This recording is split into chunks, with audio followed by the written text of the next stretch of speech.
News, सच जरूरी है। नमस्कार दर्शकों, आप देख रहे हैं MNS न्यूज टीवी और मैं हूं आपके साथ श्रद्धा तिवारी। जाए देखते हैं आज की खास खबर।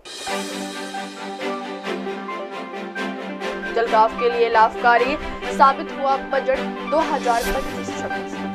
उद्धव ठाकरे की शिवसेना ने की बजट की तारीफ। नागपुर की फॉरेंसिक लैब में हर साल 40,000 मामलों का निपटारा। तो देखते हैं खबरें विस्तार से। जलगांव के लिए लाभकारी साबित हुआ बजट 2025-26। केंद्रीय वित्त मंत्री निर्मला सीतारमण ने 1 फरवरी को 2025-26 के लिए केंद्रीय बजट पेश किया। यह बजट कृषि, उद्योग, शिक्षा, स्वास्थ्य, बुनियादी ढांचे और रोजगार में वृद्धि को बढ़ावा देता है तथा जलगांव जिले के लोगों के लिए महत्वपूर्ण अवसर प्रदान करता है।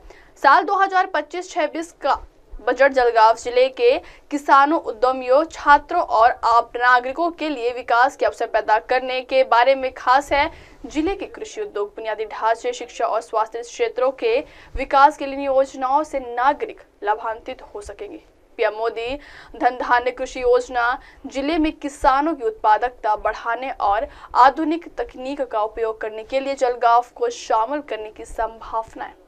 कपास उत्पादन के लिए विशेष मिशन। चूंकि जलगांव एक कपास उत्पादक जिला है, इसलिए 5 साल की कपास उत्पादन वृद्धि योजना महत्वपूर्ण होगी। शिक्षा और स्वास्थ्य क्षेत्र में सुधार। 10,000 नई मेडिकल सीटें। जिले में छात्रों के लिए चिकित्सा शिक्षा के अवसर। जिला अस्पतालों में day care, cancer centre, cancer उपचार के लिए नई सुविधाएं। रोजगार सृजन एवं सामाजिक कल्याण योजना। पीएम स्वनिधि योजना का विस्तार। छोटे व्यापारियों के लिए ऋण सीमा बढ़ाई गई।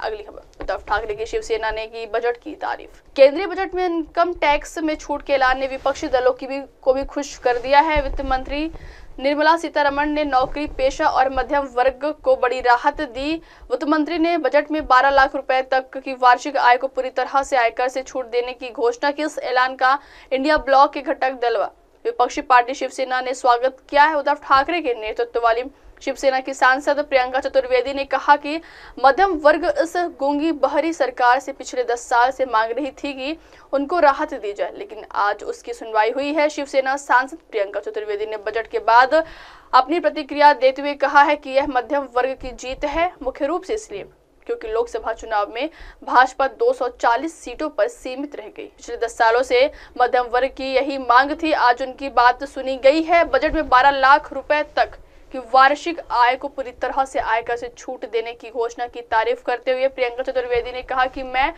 इसका दूसरी बात, बिहार सोच रहा होगा कि क्या यहाँ हर साल चुनाव हो सकते। अगली खबर। नागपुर की फॉरेंसिक लैब में हर साल 40,000 मामलों का निपटारा। क्षेत्रीय न्याय सहायक वैज्ञानिक प्रयोगशाला के माध्यम से किया जा रहा कार्य न्याय की दृष्टि से अत्यंत महत्वपूर्ण है। चूंकि नागपुर के प्रायोगिक विद्यालय में प्रति वर्ष लगभग 40,000 मामले निपटाए जाते हैं। यह प्रणाली और प्रयोगशाला एक महत्वपूर्ण जिम्मेदारी निभा रहे हैं। इस प्रयोगशाला के सशक्तिकरण के लिए संबंधित मंत्रालय एवं एजेंसियों ने सुजाता सैनिक ने प्रयोगशाला का दौरा किया और कार्य की समीक्षा की। प्रयोगशाला के उपनिदेशक डॉक्टर विजय ठाकरे ने प्रायोगिक विद्यालय तथा वहां आयोजित विभिन्न परीक्षाओं के बारे में जानकारी दी। प्रत्येक वर्ष 40,000 मामलों में से लगभग 300 मामले पशु और वन्य जीवों से संबंधित होते हैं। साइबर मामले यहाँ आते हैं। यह प्रयोगशाला सभी प्रकार के परीक्षण करने में सक्षम है। ऐसी जानकारी डॉक्टर ठाकरे ने मुख्य सचिव सुजाता सैनिक को दी। मोबाइल फोरेंसिक वैन की अवधारणा नागपुर से विकसित की गई, अब इसका विस्तार राज्य स्तर तक हो गया है। मुख्यमंत्री देवेंद्र फडणवीस ने नागपुर पर विशेष ध्यान दिया है। उन्होंने बताया कि 5 नई मोबाइल फोरेंसिक वैन उपलब्ध करा दी गई। अब वक्त हो चला दर्शकों ब्रेक से लौटने के बाद देखिएगा देश और दुनिया की तमाम बड़ी खबरें। बनी रही MNS न्यूज टीवी पर। नमस्कार। नमस्ते, मैं हूँ वैशाली माड़े और आप देख रहे हैं MNS न्यूज। देखते रहिए MNS। आप देख रहे हैं MNS न्यूज, सच जरूरी।